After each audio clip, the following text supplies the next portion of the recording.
The solution to HIV and AIDS is based around not just medicalizing the issue, but social justice as well. And the most affected populations, which are recognized by UNAIDS and WHO, are sex workers, drug users, men who have sex with men, trans folks, and prisoners. And how do you hold the most prestigious AIDS conference on the planet where you know you cannot involve some of those most affected populations? So although explicitly it's drug users and sex workers, many trans folks have lives involved in sex work and use drugs. Prisoners obviously can't make it here. And so the conference doesn't have this legitimacy that it should. Are certainly, in the primary groups affected by HIV in the world. The statistics come out about this, and we understand that those who are affected and most impacted should be participating in taking a leadership role. And they decide to have the conference here. So we're upset, certainly, that the IAC did that. I mean, they provided a hub in Calcutta, and that is a milestone. But it's just very upsetting.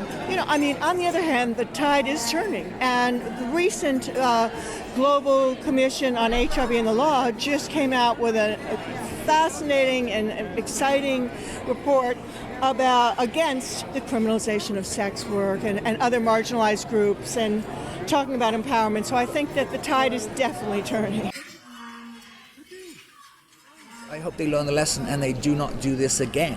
Because it goes to, I think it's Kuala Lumpur is the next conference, and for the International AIDS Society, but then it's Australia, where they have strong drug user groups. And so I hope they've learned their lesson from this, that you really need to think ahead of time about who is included in this conference. Congresswoman Lee, could you just give the details of this bill you've put in that presumably is going to would lift the travel ban on sex workers and drug users?